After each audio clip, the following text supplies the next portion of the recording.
प्यारे बच्चों, हम लोग इकोनॉमिक्स क्लास 12th का पढ़ेंगे। चैप्टर दूसरा चल रहा है और लेक्चर 17वां होगा।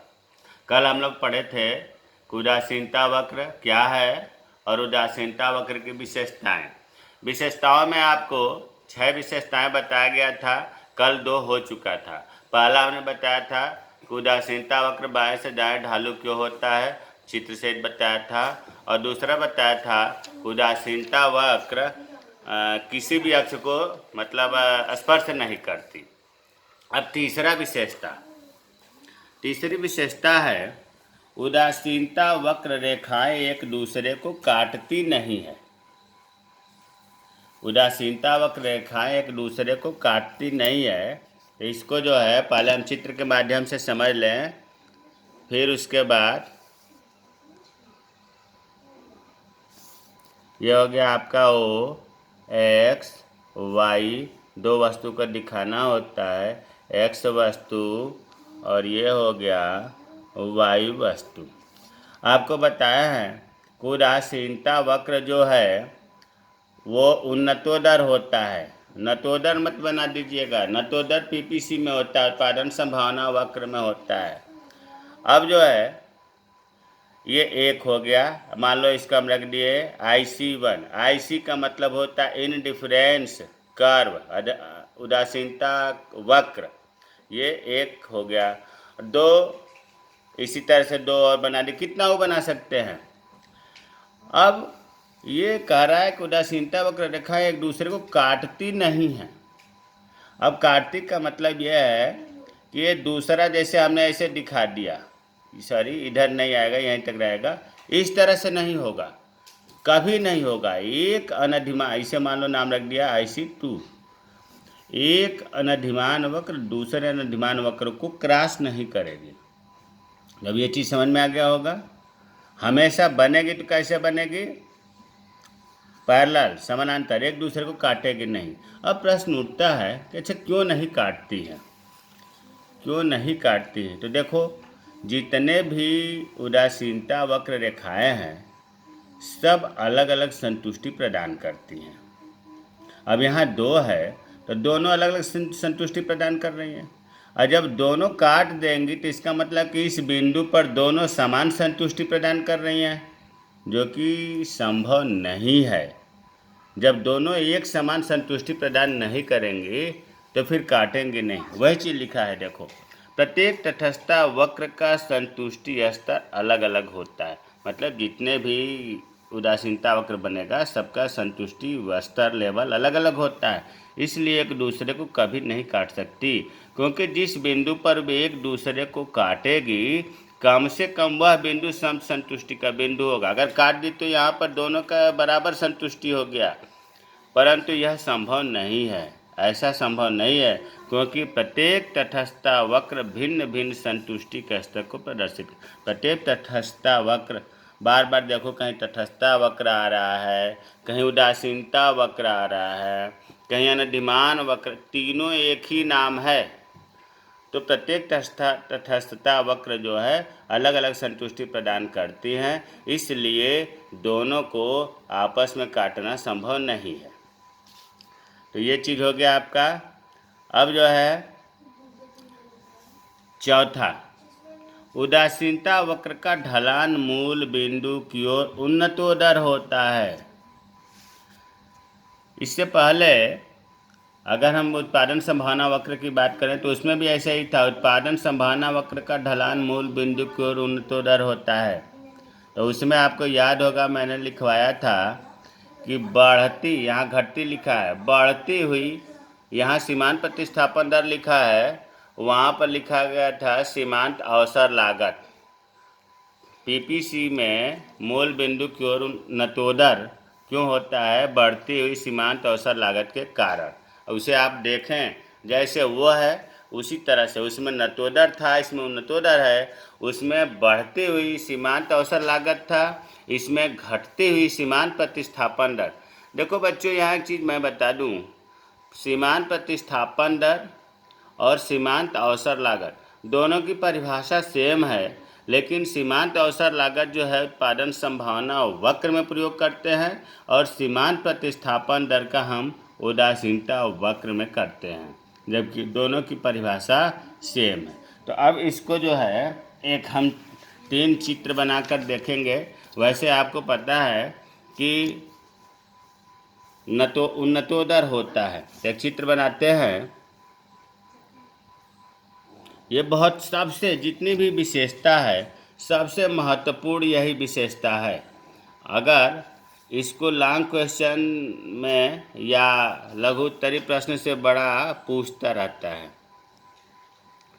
इसे बहुत बढ़िया से समझेंगे। 3 चित्र इसमें बना रहा हूँ, जबकि इसमें इम्तहान में एक ही चित्र बनेगा। मैं यहाँ 3 क्यों बना रहा हूँ अभी बता दूँगा। ये नहीं है। अब देखो O X Y, इसी तरह से O X Y, O X Y। अब जो है इधर आपका हो गया X वस्तु, Y वस्तु, X वस्तु, Y वस्तु, X वस्तु और Y वस्तु। सबसे पहले हम इसी को विशेषता को बताते हैं। उदासीनता वक्र का ढलान मूल बिंदु की ओर उन्नतोदर होता है। उन्नतोदर का मतलब अभी जितने अब तक बताए सब में बीच में मतलब मूल बिंदु की ओर ढाल होता है। कैसे होता है? ऐसे होता है। अक्ष सटाइएगा नहीं। ये हो गया आपका उदासीनता वक्र, तटस्थता वक्र, उदासीनता वक्र, अनधिमान वक्र। अब देखो यहाँ कह रहा है कि घटती हुई सीमांत प्रतिस्थापन दर। इसका मतलब है कि सीमांत प्रतिस्थापन दर जिसको कहते हैं MRS, marginal rate of substitution, घटती हुई। ये याद रखना बहुत ज़रूरी है। घटती हुई रहेगा तभी ये उन्नतोदर होगा। ये चित्र बना उन्नतोदर का, ठीक है। अब दूसरा चित्र बनाकर दिखा देते हैं। इसमें जो है सीमांत प्रतिस्थापन दर बढ़ती हुई, तो जैसे सीमांत प्रतिस्थापन दर बढ़ेगा ये उल्टा हो जाएगा, नतोदर हो जाएगा। ये आपका IC हो गया। तो यहाँ हो गया सीमांत प्रतिस्थापन दर जिसको MRS कहते हैं, बढ़ती हुई। और तीसरा इसमें जो है सीधा, ये क्या है? IC वक्र है। इसमें देखो नतोदर बनाया, उन्नतोदर बनाया, इसमें नतोदर बनाया। यहाँ लिख दें नतोदर, जिसमें ऊपर उठा होता है नतोदर, जिसमें बीच में ढाल होता है उन्नतोदर। ये हो गया आपकी सीधी। इसमें क्या है? सीमांत प्रतिस्थापन दर स्थिर है, न घट रही है न बढ़ रही है। तो सीमांत प्रतिस्थापन दर सीधा हो गया। तो बच्चों इसकी यही आपको इम्तहान में चित्र बनाना है, ये नहीं दोनों बनाना है। ये तो आपको समझाने के लिए बताया है कि सीमांत प्रतिस्थापन दर घटती हुई रहती है तभी ये उन्नतोदर होता है। लेकिन अगर सीमांत प्रतिस्थापन दर बढ़ती हुई हो गया तो क्या हो जाएगा? ये नतोदर हो जाएगा। सीमांत प्रतिस्थापन दर अगर सीधा चले तो क्या हो जाएगा? ये स्थिर हो जाएगा। सीधा सीमांत प्रतिस्थापन दर बढ़े नहीं घटे नहीं तो ये IC सीधा चलेगा। तो आपको ये चीज़ जो है बनाना है। ये दोनों इम्तहान में नहीं बनाना है, क्योंकि इसकी व्याख्या यही कर रहा है कि सीमांत प्रतिस्थापन दर घटती हुई होती है, मूल बिंदु क्यों उन्नतोदर हो जाता है, उन्नतोदर। जबकि उत्पादन संभावना वक्र में ये बताया गया था कि सीमांत अवसर लागत बढ़ती हुई होने के कारण उत्पादन संभावना वक्र नतोदर होता है, जबकि इसमें उसका उल्टा है, सीमांत प्रतिस्थापन दर घटती हुई होती है, इसलिए उदासीनता वक्र उन्नतोदर होता है। अब 5वां विशेषता, उदासीनता वक्रों की मूल बिंदु से दूरी संतुष्टि की मात्रा को दर्शाता है। अब देखो इसको चित्र के माध्यम से समझेंगे। मूल बिंदु की यहाँ हो गया ओ, एक्स वाई, एक्स वस्तु वाई वस्तु। देखो उदासीनता वक्र की मूल बिंदु से दूरी संतुष्टि की मात्रा हम 2-3 जो है बना दिया, 2-3 हमने तटस्थता वक्र बना दिया।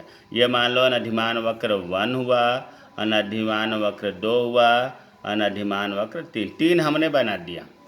देखो रटने से काम नहीं चलेगा, समझने का प्रयास करिए। मूल बिंदु यह है, इससे कुछ दूर पर यह है, ये वाला IC1, और इस मूल बिंदु से और दूर ये है, और सबसे दूर ये है। एक और बना देंगे तो और दूर हो जाएगा। आपको यह भी पता है कि जितने मूल बिंदु से नज़दीक होगा उतने वह अनधिमान वक्र कम संतुष्टि प्रदान करेगा। जितने मूल बिंदु से नज़दीक होगा उतने कम संतुष्टि प्रदान करेगा, जो सबसे ज़्यादा दूर है वो ज़्यादा संतुष्टि प्रदान करेगा। वही चीज़ है इसमें। देखिए उदासीनता वक्र मूल बिंदु से जितनी अधिक दूरी ऊंचा पर होगा वह उतनी अधिक संतुष्टि प्रदान करेगा, और जितनी दूरी कम होगी उतने ही कम करेगा। क्यों ऐसा होता है? जो उदासीनता वक्र मूल बिंदु के जितने निकट होता है वह उतने ही छोटे संयोगों को प्रदर्शित करता है, अधिक दूर वाले बड़े संयोगों को प्रकट करता है। छोटे की अपेक्षा बड़े से ज़्यादा संतुष्टि मिलती। आपको क्यों ऐसा होता है ये नहीं याद करना, आपको बस ये याद करना है कि जो नज़दीक है मूल बिंदु से कम संतुष्टि, जो बहुत दूर है अधिक संतुष्टि प्रदान करता है। ऐसा इसलिए होता है कि देखो जो छोटे संयोग हैं वो निज मूल बिंदु के पास रहेंगे, जो बड़े संयोग हैं वो दूर रहेंगे। छोटा संयोग कम संतुष्टि प्रदान करता है, बड़ा संयोग बहुत ज़्यादा संतुष्टि प्रदान करता है, इसीलिए ऐसा होता है। छठा, उदासीनता वक्र रेखाएं उपयोगिता की मात्रा सूचित नहीं करती। यह जो है अनधिमान वक्र की विशेषताएं में लास्ट है। उदासीनता वक्र रेखाएं उपयोगिता की मात्रा नहीं बताती। अभी आपने देखा, इसी में देख लो ऊपर वाले में कि जितने भी तटस्थता वक्र है ये अलग अलग संतुष्टि बता रही हैं। ये भी बता रही है कि ये सबसे कम प्रकट कर रही है संतुष्टि, उससे ज़्यादा ये, सबसे ज़्यादा ये, लेकिन ये नहीं प्रकट करे कि इससे इन दोनों में कितना अंतर है संतुष्टि का, या सबसे अधिक और सबसे कम वाले में कितना अंतर है, ये नहीं व्यक्त कर रहा। वही चीज़ है इसमें। विभिन्न उदासीनता वक्रों की तुलना करके हम यह तो मालूम कर सकते हैं कि विभिन्न संयोगों में किस संयोग से अधिक और किस से कम संतुष्टि प्राप्त होती है, परंतु विभिन्न संयोगों से प्राप्त तुष्टि गुण में कितना अंतर है यह ज्ञात नहीं हो सकता। तो ये रटने से काम नहीं चलेगा, इसको समझ करके व्याख्या कर सकते हैं कि इस विभिन्न प्रकार के जितने अनधिमान वक्र हैं कम या अधिक संतुष्टि तो बताते हैं, लेकिन कितने कम है कितना अधिक है ये नहीं बताते। ये छठे में है। इस प्रकार आपका अनधिमान वक्र क्या है, अनधिमान वक्र की विशेषताएं बहुत महत्वपूर्ण क्वेश्चन है। जय हिंद, जय भारत।